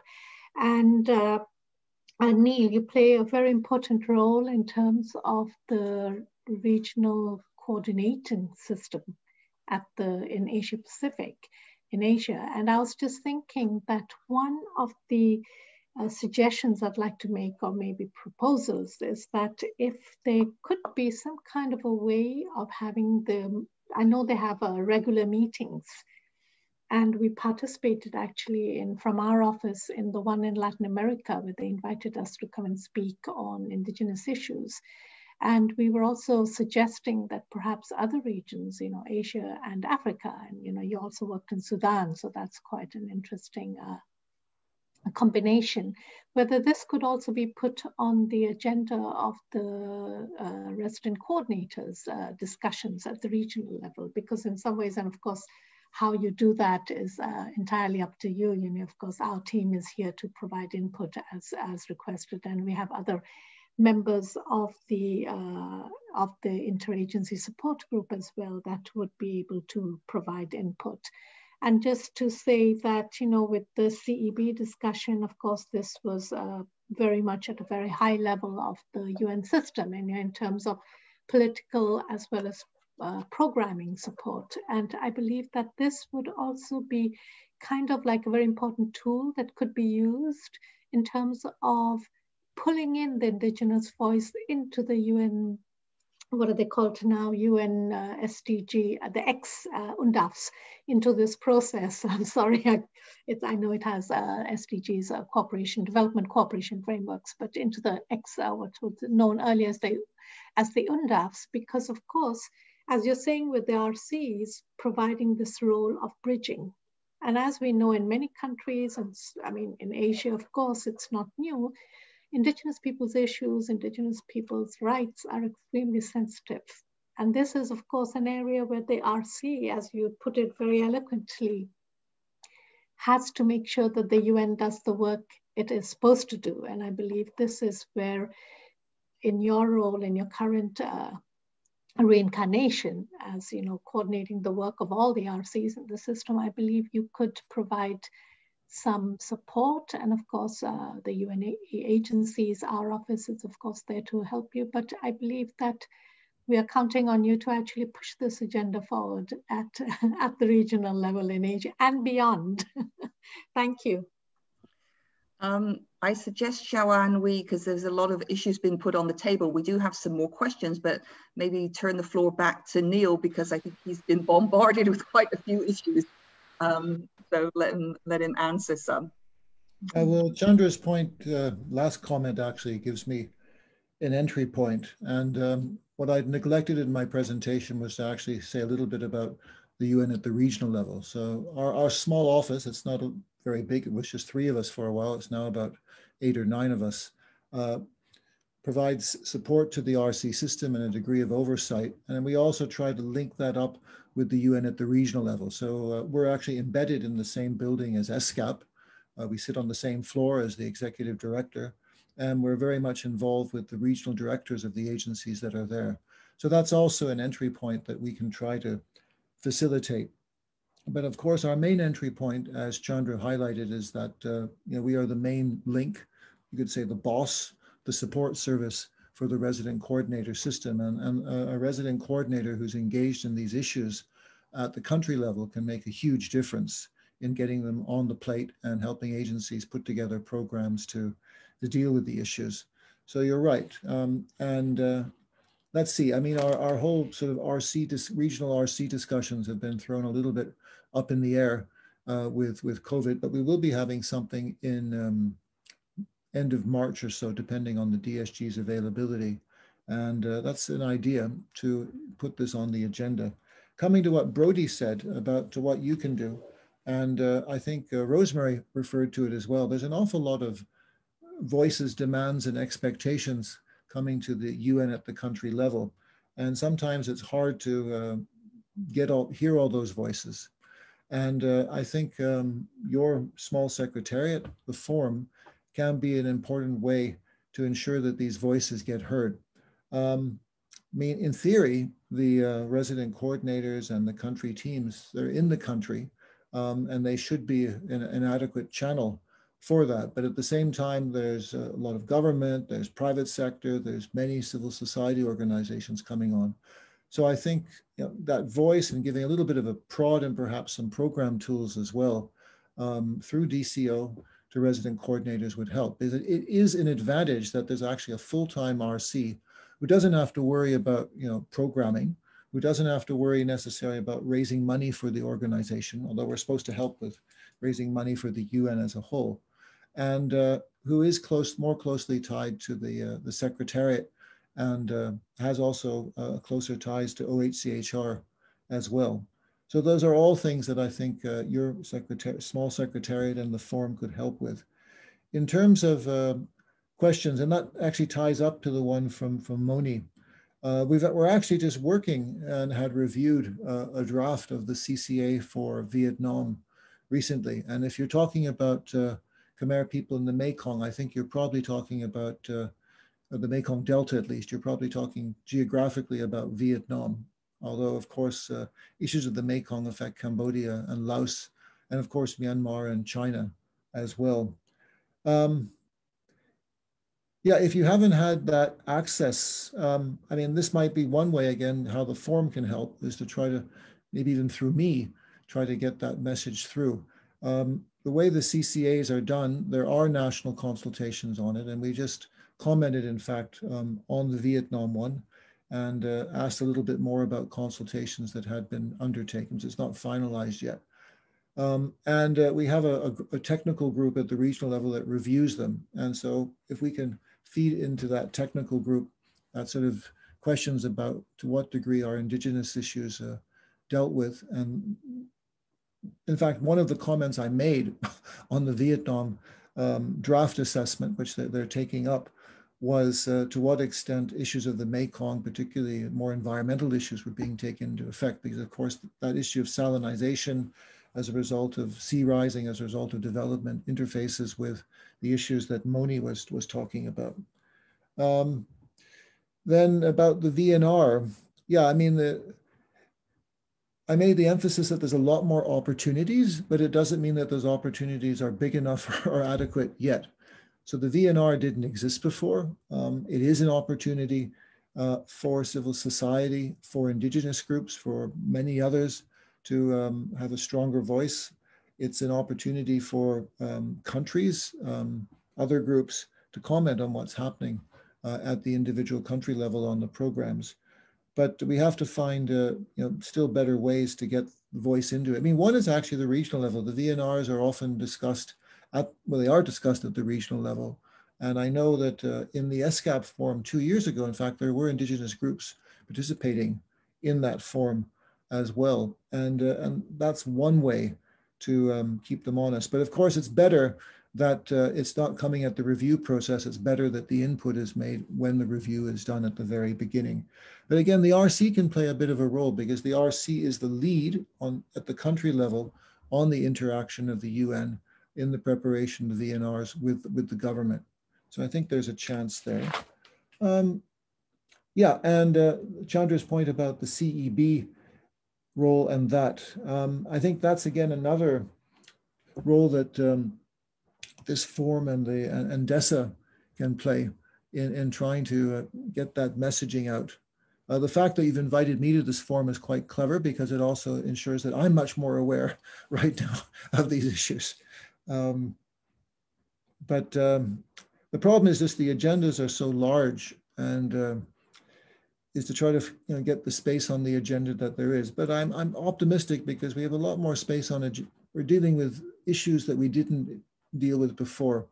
When I first joined with the UN in Sri Lanka in 1984, I mean, we certainly didn't have all these tools to reach out to people. It was primarily a strong partnership with government, which is important, but we had a very technical approach to development.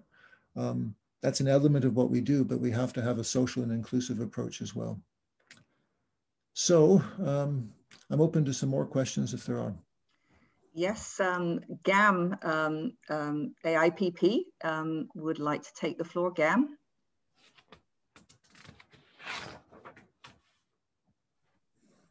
Yes, thank you again. Of course, we do have a lot of hard critique on the SDG as well, but it does not mean that we are not interested. We do think SDG definitely is one of the best documents, speaking in terms of goals and philosophically and also human rights based approach and so on, no? But it's just to kind of reiterate the critique is that the structure absolutely, I mean, to me is a huge problem. And that is why the SDG forums are actually not the forum where we're actually engaging in trying to achieve the SDG issues and targets. You know? So we go to the human rights mechanisms, the UPR, the CBD, climate negotiations, and that's where actually most of the battles are happening.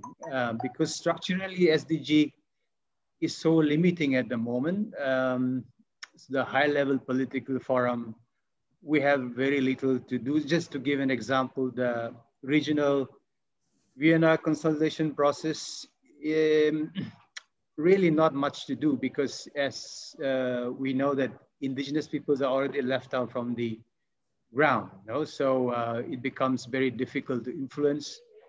And after that, one also doesn't know what happens, the outcome of the regional process, how does it fit into the global, the HLPR process itself is also still not clear, no? Even when we talk with UNESCO and so on, because most of the report is already prepared before the end of the HLPF. That's my understanding. And the Vienna report, so far it has been quite frustrating because very limiting.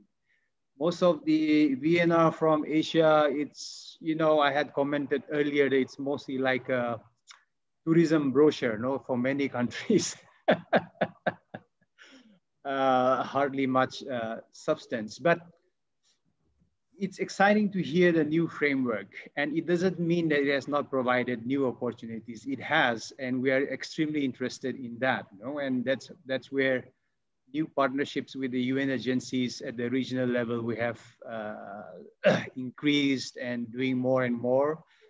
And therefore, I would just like to resonate with the point that Chandra was raising as to how does this happen at the regional level more, no?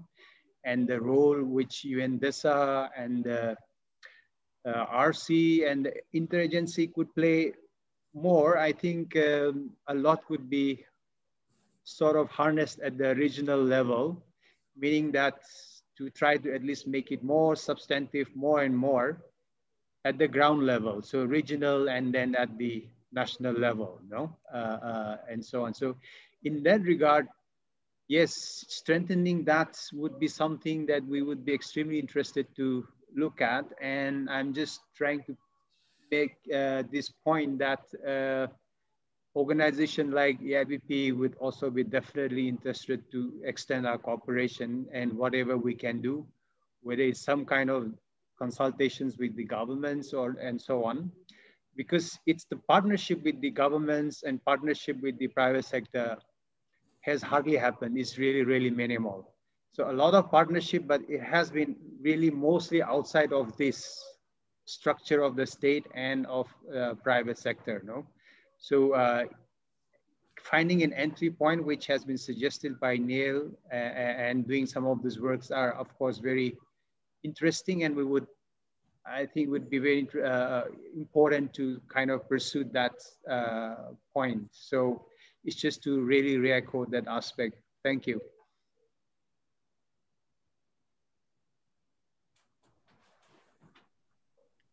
Thank you, Gam. I don't know whether you have any reaction to that, Neil?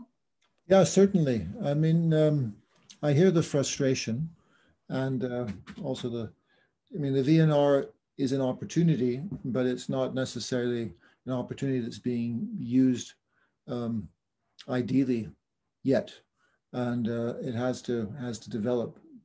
But I hear the concern that it's not adequately inclusive, and that's something in the UN that we need to work on. There are some opportunities through the resident coordinators' engagement there to try to make it something that includes the issues we're talking about today. In terms of broad program planning, I really think there's two main entry points, maybe three. I mean, one is this, I call the common country analysis, because there's a much stronger emphasis, and it comes from the Secretary General and the DSG on having the UN having a shared vision of what's happening at the country. If that vision and that analysis includes the needs of Indigenous people, the opportunities there are for Indigenous people, ways to get their voice heard, it's more likely that gets sort of into the DNA of the system in addition to everything else that we're doing. It does in a few places, but it doesn't in most places at the moment. And that's perhaps something that our office and the sort of technical group that we work with can try to include in some of our assessments. Is this being reached? I mean, one of the strengths of the UN, but a weakness, is that we are organized on this technical basis, and certain agencies have individual mandates. And so when there's these reviews, they often bring up those things. I mean, I have a responsibility to make it holistic, but those voices come. And there's not necessarily a strong voice for the Indigenous issues. The superb work that your Secretariat is doing, and the forum is innovative, but you don't have somebody at the table necessarily saying, boom, boom, boom. So we have to do that, find a way to do that better, but that may be one of the better entry points. The UPR is a good entry point too, because in addition to the government's presentation, the UN has to do its own assessment that seems to be respected and used. And of course, there's direct civil society voice as well. And Gam, I think, highlighted also the opportunities there can be on the climate change work as well, of which there's a lot of international agreements, and even some of the international funds that work on climate change, whether it be the Global Environment Facility, whether it be the Green Climate Fund. There's chances. I know years and years ago in Pakistan, when I was first there in the early 90s, when we were working with the GF, we tried to work very much with local communities, some Indigenous, I guess some not, in northern Pakistan, and to give them voice in how they were managing their resources in the mountains. I mean, very much as you might do in other parts of the Himalaya. But that was a bit new at that time. And these global forum provided an opportunity for new things. So when I was serving in Pakistan most recently, it was tremendously gratifying going back to those same places and to see these communities that had been empowered through the way we had designed that project in the early 90s. Over. Thank you. Thank you. And I actually think the last question or last comment, I think I'm going to turn over to my colleague Brody, because he has a comment. Brody?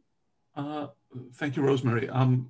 I like a lot of what you're saying, Neil. Really echoes what we've been discussing internally in our Secretariat for the Permanent Forum. And it also connects with what Brody was saying earlier about, when she was talking about the interagency support group being active at the international level.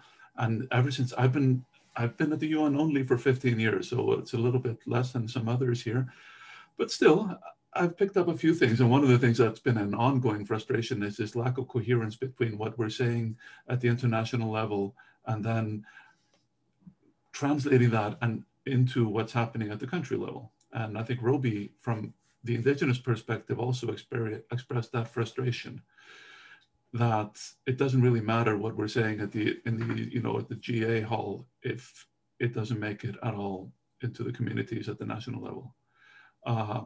So I'm coming at this from the perspective of the Secretariat of the Forum in New York, based in DESA, the Department of Economic and Social Affairs in New York, and how we can work together with the efforts of the resident coordinators and the UN country teams, and how we can support them.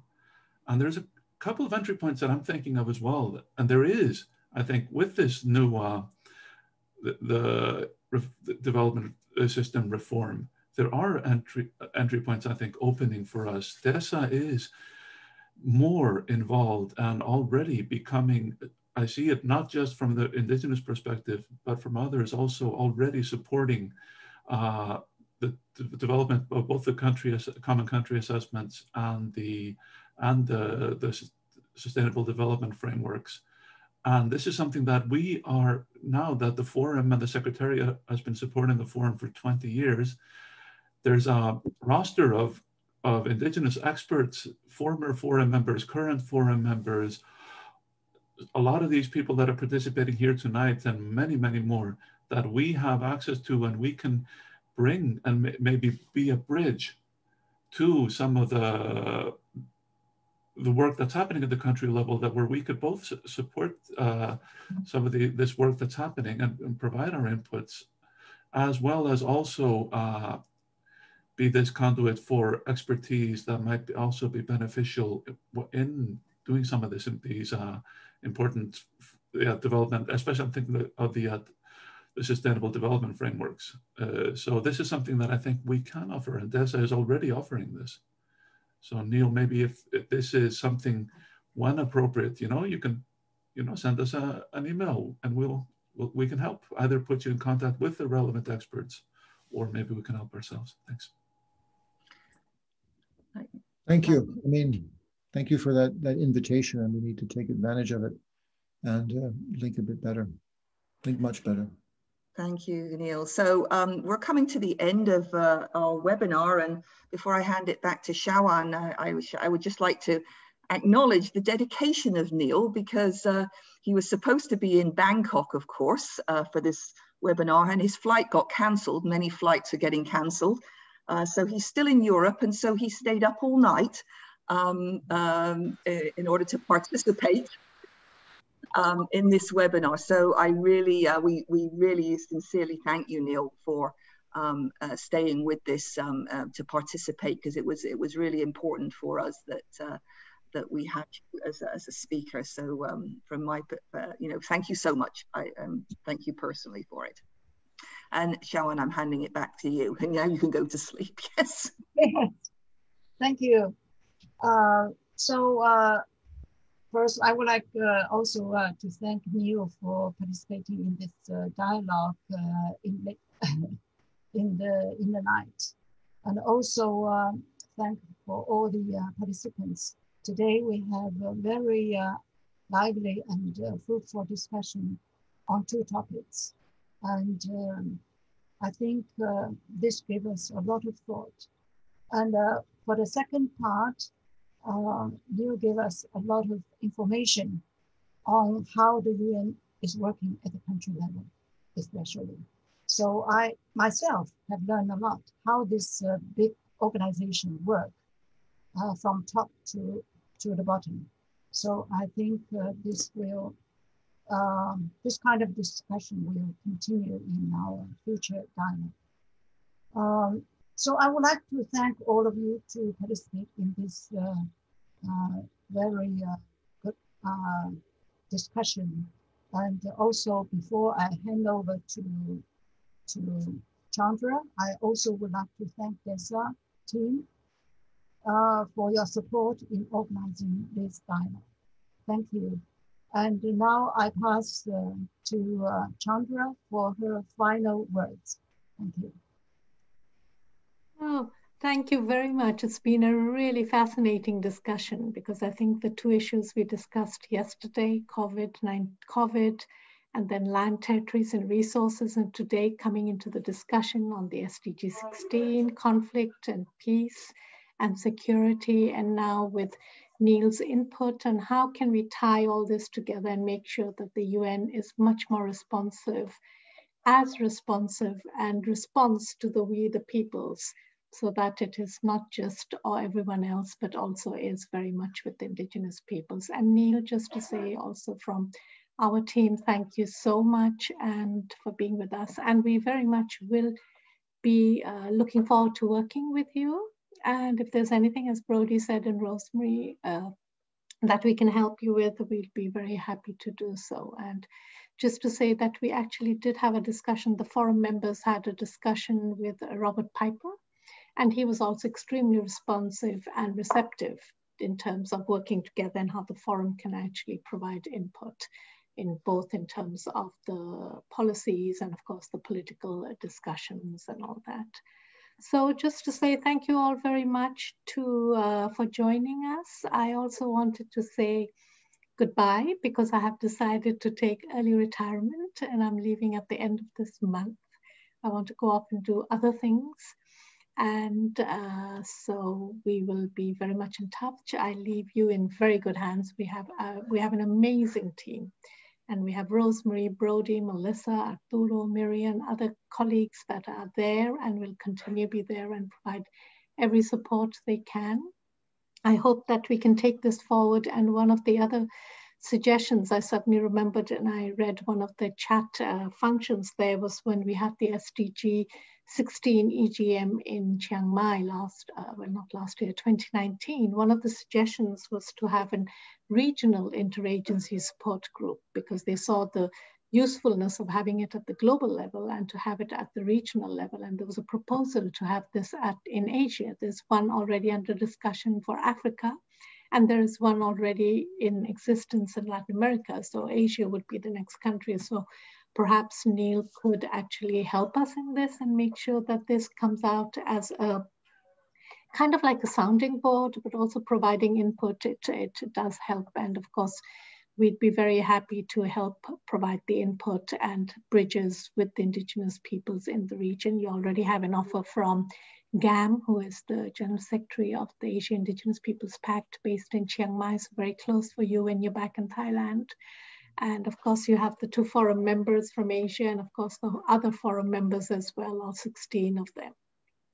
So thank you all very much and have a very good day, very good evening, very good night. And we look forward to seeing you again in other fora. Thank you. Thank you. Privilege. Thank you, Chandra. Thank you. Thank you, Chandra. Retirement. And thank you, thank you. Neil, Shawan. Thank you, Pulmanji and Shawan. Excellent moderating. Thank you. Yeah. And to our team, fantastic. Thank you. Good night. Good night. Good night.